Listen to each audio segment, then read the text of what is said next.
Ei, moçada! Estamos aqui de novo e agora vamos encerrar a parte dos termos acessórios. Parte 2 dos termos acessórios, bem tranquilão, bem de boa. O que nós vamos ter aqui hoje? Predicativos, os dois, do sujeito e do objeto, vocativo, aposto e agente da passiva. Bem, Susi, para arrematar isso, bora lá? Solta essa vinhetosa!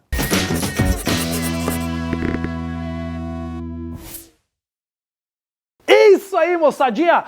Beleza! Vamos então para mais uma aulinha para arrematar isso aí. Gente, já estamos fechando o parte de período simples, já vamos entrar no período composto daqui a pouquinho, bem bacana, bem legal. Bora lá então. Pessoas, primeira coisa, predicativos. Muito bem, primeira coisa, pensou em predicativo, pensa em característica, beleza? Predicativo é uma característica. Só que o predicativo existe para predicativo do sujeito e predicativo do objeto. O que seria essa característica para o sujeito e para o objeto? O predicativo do sujeito, primeiro caso, certo? Põe aí então para nós aí, produçãozinha. Produção, produção tá crescendo, tá bonita. Vamos lá. Predicativo do sujeito. O predicativo do sujeito é uma característica do sujeito, só que é uma característica circunstancial, momentânea, certo? Uma característica momentânea do sujeito. Normalmente ela aparece após o meu verbo, ou seja, dentro do predicado. O predicativo do sujeito é uma característica momentânea do sujeito que está dentro do predicado, certo? Existem casos onde eu posso deslocar esse meu predicativo e quando eu desloco ele, eu isolo ele por vírgula, tá? Mas o grande lance é, predicativo do sujeito caracteriza o sujeito de forma momentânea. Normalmente está dentro do predicado. Oraçãozinha? Bora lá, oraçãozinha. Todos correram entusiasmados a maratona. Beleza? Todos correram entusiasmados a maratona. Põe aí pra nós, algum lugarzinho, beleza? Sujeito é todos. Maravilha. Meu verbo, correram. Olha só, qual que é o predicado aí? Correram entusiasmados a maratona. Beleza? Pessoas, eu tenho uma característica do sujeito aí, não tenho? Qual seria? Entusiasmados. Entusiasmados está dentro do predicado e caracteriza o sujeito. Faz flechinha aí pra nós. Entusiasmados até todos. Ou seja, eles estavam correndo, todos estavam correndo e todos estavam entusiasmados, certo? Entusiasmados é naquele momento. Então, uma característica do sujeito momentânea. Tranquilo? Susi? Muito fácil o predicativo do sujeito. E o predicativo do objeto? Bom, se é do objeto, vai estar, óbvio, dentro do predicado, porque vai caracterizar o objeto. Mas agora, anota aí qual que é o nosso conceitozinho. Predicativo do objeto. O predicativo do objeto é uma característica momentânea do objeto. Beleza, tá fácil, tá tranquilo. Então vamos lá. Minha oração. Eu ia falar meu verbo, não. Minha oração. Vamos lá. Minha oração. Comprei um carro quebrado. Beleza? Comprei um carro quebrado. Tá aí minha oraçãozinha. Professor, qual que é o meu sujeito? Sujeito oculto eu. Beleza. Predicado, comprei um carro quebrado. Qual é o meu objeto? Um carro, beleza? Um carro é meu objeto. Quebrado está caracterizando o carro, concorda comigo? Concorda que é momentânea essa característica? Porque ele está quebrado agora, mas podia não estar antes. E depois pode vir a não estar também, porque eu posso consertar. Então, ou seja, quebrado, característica momentânea do carro. Ele está quebrado nesse momento. Pode não estar depois, pode não estar antes também. Predicativo do objeto. Grifa para nós aí, predicativo do objeto. Quebrado. Beleza, muito fácil. Pensou em predicativo, pensou em característica momentânea.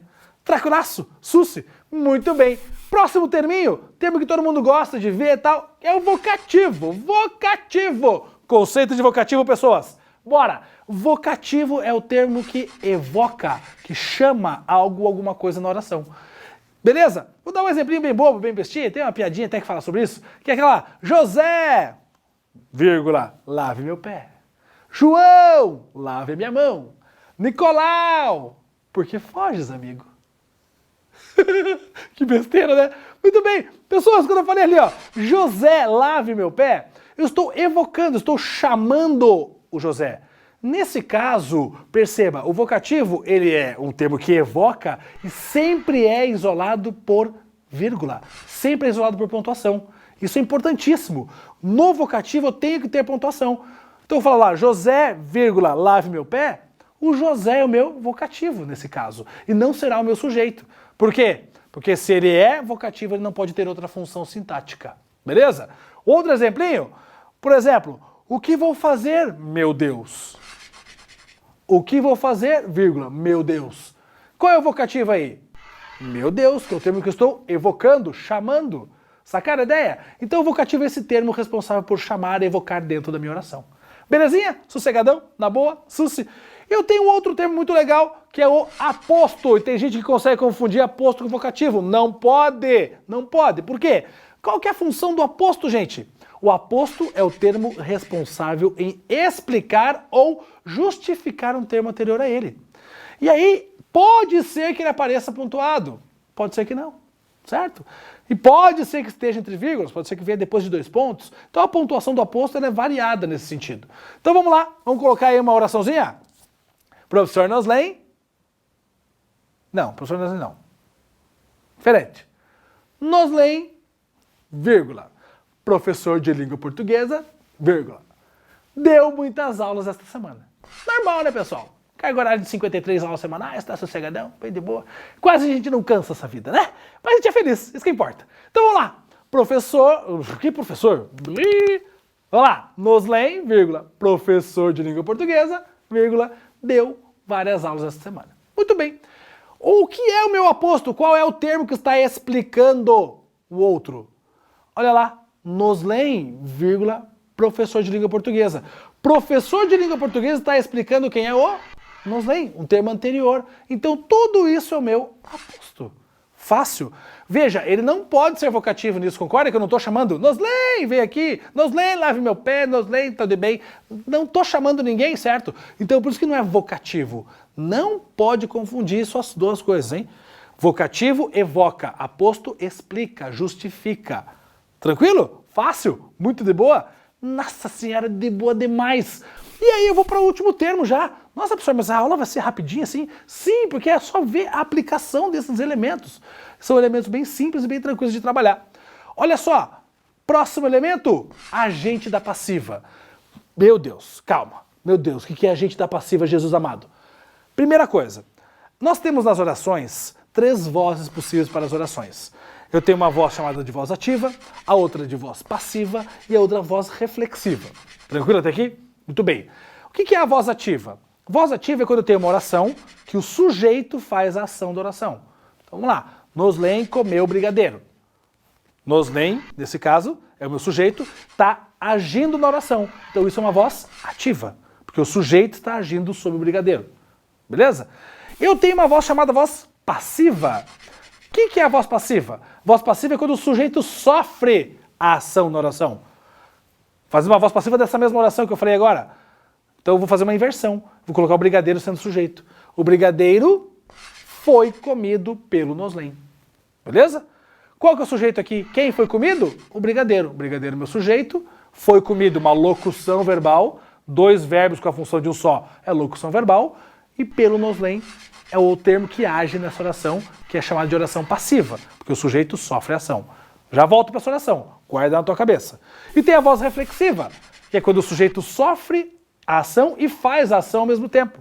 Ou seja, quando a ação reflete no próprio sujeito. Por isso que é reflexiva. Noslen cortou-se. Beleza? Noslen cortou-se. A ação do verbo é sobre ele mesmo. Desculpa, a ação do sujeito é sobre ele mesmo. Tem um troço no meu zóio aqui, gente. Aí, beleza. Noslen cortou-se. A ação do sujeito é sobre ele mesmo. A ação de cortar é sobre o próprio sujeito. Faz a flechinha, ó. Noslen cortou-se. Óbvio que esse pronome se auxilia na ação para que ela volte ao sujeito. Isso é uma voz reflexiva. Agora, voltando para a voz passiva. Lembra que eu fiz a inversão? Coloca de novo a oração da voz passiva aí para nós. O brigadeiro foi comido pelo Noslen. Beleza. Eu disse que o sujeito é o brigadeiro nesse caso. Foi comida a minha locução verbal. Pelo Noslen, não é o termo que está agindo nessa oração? Escreve aí agente embaixo de Noslen. Porque o Noslen continua agindo sobre o brigadeiro, mas ele não é mais sujeito aqui. Ele é o termo que age na oração passiva. Ou seja, o agente da passiva. Fácil, né? Agente da passiva é o termo que está agindo na oração passiva. Já que o sujeito da oração passiva sofre a ação, o agente da passiva é o termo que age sobre esse sujeito. Meu, cara, é muito fácil, você nunca tinha pensado nisso, né? É muito simples, muito de boa. E aí a gente arremata todos os nossos termos acessórios. Que beleza, que maravilha. E aí, aquele esquema, né, pessoas? Vai ter o quê? Exercício, essa paradinha, daqui a pouco tá rolando exercício aí, na próxima quinta-feira, ou fazer exercício, né? Vai conferir no canal lá também, vai conferir lá na fanpage. O que tem na fanpage? Tá rolando sempre o desafio do Nonô. Desafio do Nonô, viu que tem o Nonozinho agora aí? Põe o Nonozinho na tela pra nós aí, algum canto aí. É, ó, Nonô. Ai, que bonitinho. É igual?